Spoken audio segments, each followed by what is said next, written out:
दोस्तों, इस वीडियो में हम दो एक्ट्रेसेस की बात करेंगे। दोनों बहुत पॉपुलर हैं, कियारा आडवाणी और नोरा फतेही। लेकिन पिछले कुछ समय में इनके कैरियर को ज़बरदस्त झटके भी लगे हैं। और कियारा आडवाणी का मामला तो एकदम ताज़ा ताज़ा है।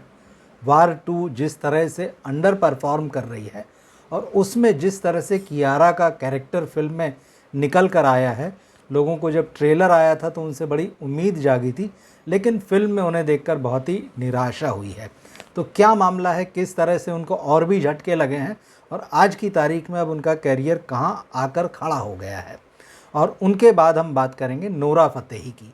नोरा फतेही की मूल पहचान जो है बॉलीवुड दर्शकों के बीच में एक आइटम डांसर की हैं।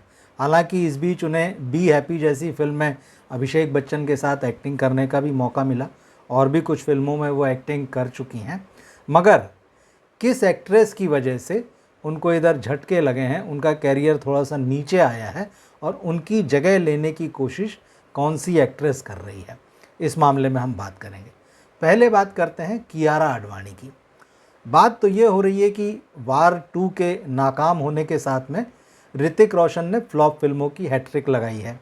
इससे पहले मतलब वार 2 से पहले उनकी फाइटर फ्लॉप हुई थी, उसके पहले विक्रम वेधा। लेकिन अगर कियारा आडवाणी के कैरियर पर आप गौर करें तो वार 2 से पहले इसी साल के शुरुआत में उनकी गेम चेंजर फ्लॉप हुई थी। पैन इंडिया फिल्म थी, रामचरण के साथ थी और बहुत बड़ी फ्लॉप साबित हुई।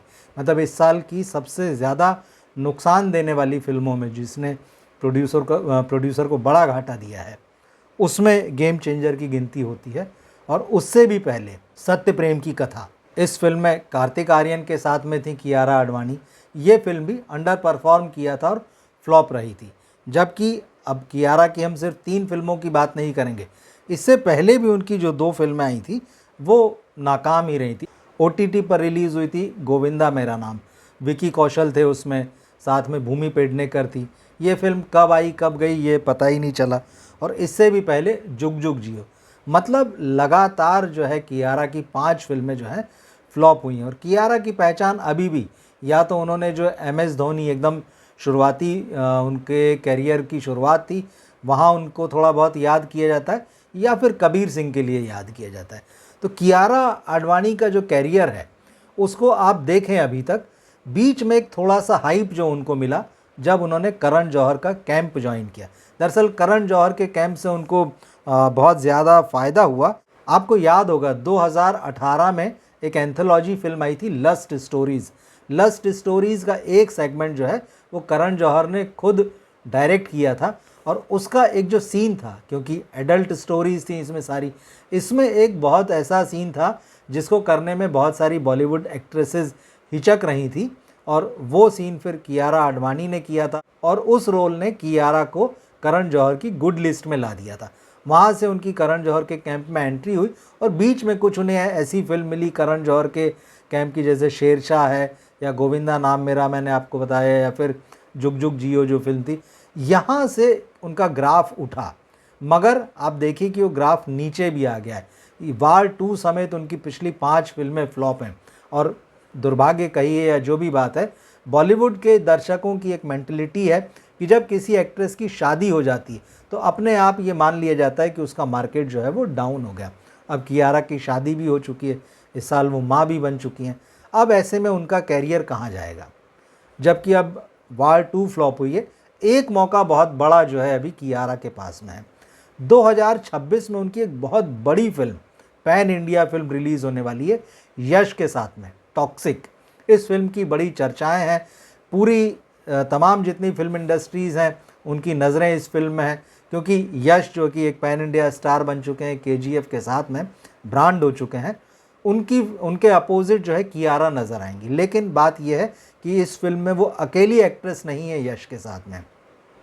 इस फिल्म में नयनतारा भी हैं, इस फिल्म में तारा सुतारिया भी हैं, इस फिल्म में हुमा कुरैशी भी हैं। मतलब 4 एक्ट्रेसेस हैं। अब 4 एक्ट्रेसेस में कितना कियारा इम्प्रेस कर पाएंगी ये देखने वाली बात होगी।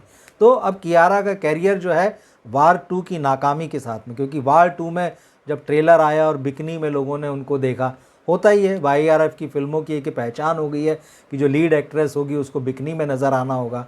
और बिकनी का वो रोल जो है बहुत ग्लैमरस होता है, गाने वगैरह फिल्माए जाते हैं, तो था कियारा का रोल वैसा, लेकिन उस रोल में कुछ ऐसा था नहीं कि लोग याद रख सकें। बिकनी वाले सीन को आप छोड़ दिए, जिस तरह से ऋतिक के अपोजिट उनको पूरा मिला कि वो भी एजेंट बनी हुई हैं, जो खुफिया एजेंसी है उसकी, मगर किरदार में उनके दम नहीं था। तो लोग बहुत निराश भी हुए कि भाई आखिर कियारा ने ये रोल किया क्यों। मगर एक्ट्रेसों के मन में भी ये होता है कि बड़े बैनर के साथ, बड़े स्टार के साथ फिल्म करेंगे तो थोड़ा सा मार्केट जो है ज़्यादा बेहतर होगा, उनकी इनिंग जो है वो लंबी हो जाएगी। मगर वार 2 की नाकामी के बाद में ये साफ़ है कि कियारा की उम्मीदों पर जो है पानी फिर गया है। देखेंगे, अभी मौका है, जैसे मैंने कहा टॉक्सिक जब अगले साल आएगी। अगली जो मैं बात कर रहा हूँ वो नोरा फतेही की। नोरा फतेही का कैरियर बॉलीवुड में उनके डांस स्किल पर ही डिपेंड रहा है। उन्होंने एक से बढ़कर एक जो है आइटम डांस किए हैं और दरअसल दूसरा नाम ही वो बन गई। बॉलीवुड, कोई भी, मैं बड़ी फिल्म की बात कर रहा हूँ, जो भी किसी बड़े बैनर की फिल्म है, वहाँ अगर आइटम डांस की बात आई तो आपने पिछले 5, 7, 8 सालों में नोरा फतेही को ही देखा। बढ़िया से बढ़िया उन्होंने परफॉर्मेंस किया। हालांकि वो टीवी पर भी आती रही डांसिंग रियलिटी शोज़ वगैरह में, लेकिन फिल्मों में उन्होंने अपनी एक जगह बनाई और धीरे धीरे उनको कुछ रोल भी मिलने लगे। लेकिन आप गौर करें, और फिल्म मीडिया में भी इस बात की चर्चा है, फिल्म इंडस्ट्री में भी, पिछले कुछ समय में तमन्ना भाटिया ने बहुत तेज़ी से नोरा फतेही की जगह ली है। और ख़ास तौर पर स्त्री 2 में जो उनका डांस था, आज की रात, उसने तो कमाल ही कर दिया। तमन्ना भाटिया की जर्नी भी जो है वो बॉलीवुड में जो है साउथ से शुरू होती है, तो साउथ की फिल्मों में भी पिछले 2-3 सालों में तमन्ना ने कुछ बड़े आइटम डांस किए हैं, और बॉलीवुड में भी इधर आप उनको आइटम डांसेस में देखते रहें। तो कहीं ना कहीं ये माना जा रहा है कि नोरा फतेही की जगह जो है वो तमन्ना भाटिया ले रही हैं, और तमन्ना भाटिया एक्ट्रेस भी हैं और नोरा फतेही से बेहतर एक्ट्रेस हैं, ये वो अपने काम से साबित कर चुकी हैं। तो तमन्ना को लेने का फ़ायदा ये है कि आपको अलग से किसी आइटम डांस के लिए किसी दूसरी एक्ट्रेस या डांसर को साइन नहीं करना है। तो तमन्ना को ये फ़ायदा मिल रहा है और तमन्ना ने अपना काम बखूबी किया है। तो नोरा फतेही को जो रिप्लेस करने वाला मामला जो है, उसमें काफ़ी हद तक तमन्ना भाटिया कामयाब रही हैं और उनको चर्चाएं भी बहुत मिली। पिछले कुछ समय में विजय वर्मा जो एक्टर हैं, उनके साथ में उनके जो रोमांस की खबरें चलती रही, उनको उन्होंने काफ़ी पब्लिसिटी दी उन खबरों ने। यह अलग बात है कि एक समय के बाद में दोनों फिर अलग हो गए, उनकी रास्ते जो है जुदा हो गए एक दूसरे से, और अब दोनों अलग अलग हैं। मगर तमन्ना भाटिया ने अपनी जगह बना ली है और बहुत मजबूती से आज वो खड़ी हुई नज़र आती हैं। आने वाले समय में भी उनके पास फिल्में हैं। और एक बात और है, नोरा फतेही को यहाँ बॉलीवुड में भले ही लग रहा हो कि नुकसान हुआ है, लेकिन एक अच्छी खबर उनको लेकर ये आ रही है कि उनकी तमिल फिल्म इंडस्ट्री में एंट्री होने जा रही है। तमिल फिल्मों की एक बहुत पॉपुलर फ्रेंचाइजी है कंचना। तो कंचना 1, 2, 3 बन चुकी हैं, अब कंचना 4 बनने जा रही है।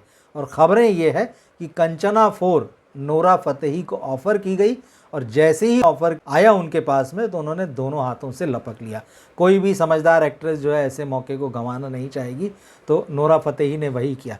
तो अब वो साउथ की एक फुल फ्लेजेड एक्ट्रेस के रूप में इस फिल्म में नज़र आने वाली। तो ये होता है, कहीं नुकसान हुआ तो चलिए कहीं फ़ायदा भी हो गया। अगर साउथ से तमन्ना भाटिया इधर आ गई हैं तो नोरा फतेही ने भी बॉलीवुड से एक साउथ में जंप लगा दिए बढ़िया। तो देखेंगे उस फिल्म का किस तरह से बनेगी और किस तरह से रिलीज़ हो, क्योंकि कंचना सीरीज़ जो है वो हिंदी के दर्शकों में भी बहुत पॉपुलर है। तो स्वाभाविक है, और आजकल जिस तरह से पैन इंडिया फिल्में बन रही हैं, डब होकर आ रही हैं, तो हमको नोरा फतेही का काम कंचना 4 में देखने को मिलेगा। कैसा लगा ये वीडियो आप कमेंट बॉक्स में ज़रूर लिखिएगा। इन दोनों एक्ट्रेसेस के बारे में आप क्या सोचते हैं, इनके कैरियर के उतार चढ़ाव के बारे में, और इनका फ्यूचर आपको कैसा लगता है जिस स्थिति में आज है वहाँ से। कमेंट बॉक्स में लिखकर ज़रूर बताइएगा। मिलते हैं फिर हम अगले वीडियो में। नमस्कार।